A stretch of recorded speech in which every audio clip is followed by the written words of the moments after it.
রাজধানীর কেন্দ্রীয় শহীদ মিনারে জাতীয় বিপ্লবী পরিষদ আয়োজিত নাগরিক সমাবেশে গণ অধিকার পরিষদের সিনিয়র সভাপতি ফারুক হাসানের উপর হামলা হয়েছে।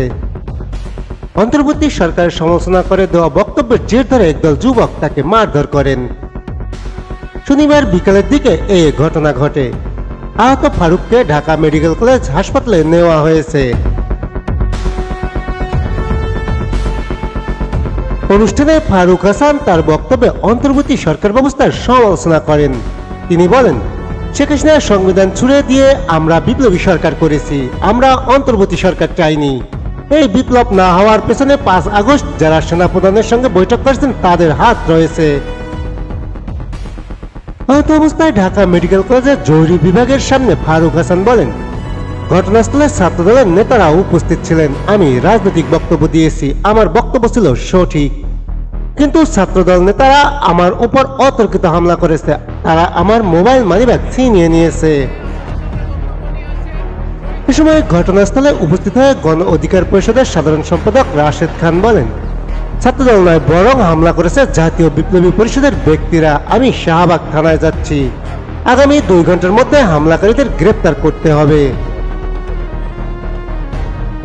অন্যদিকে সমাবেশের আয়োজক সংগঠন জাতীয় বিপ্লবী পরিষদের সদস্য সচিব হাসান মো আরিফ দাবি করেছেন, কে বা কারা ফারুক হাসানের উপর হামলা করেছে তা আমাদের জানা নেই। আমরা শান্তশিষ্টভাবে প্রোগ্রাম সমাপ্ত করতে চাই। জাতীয় বিপ্লবী পরিষদ সকল প্রকার বিশৃঙ্খলার বিরুদ্ধে, জাতীয় বিপ্লবী পরিষদ সকল প্রকার বিশৃঙ্খলার বিরুদ্ধে আমরা সবাইকে শান্তশিষ্টভাবে আজকের প্রোগ্রাম বাস্তবায়ন করার জন্য অনুরোধ করছি।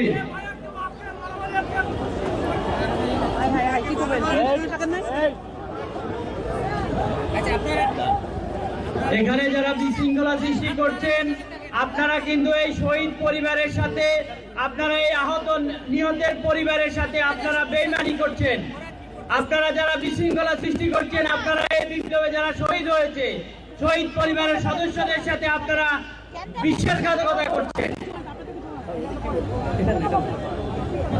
আমরা সবাইকে ধৈর্য ধারণ করার অনুরোধ করছি। আমরা সবাইকে ধৈর্য ধারণ করার অনুরোধ করছি। জাতীয় বিপ্লবী পরিষদ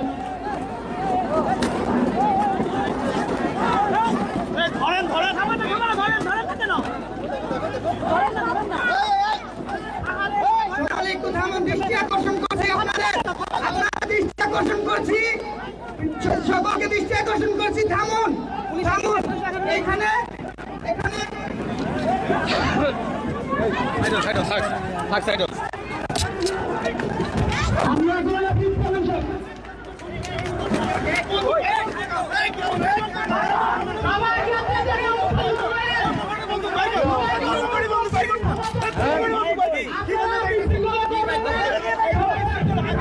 সরকার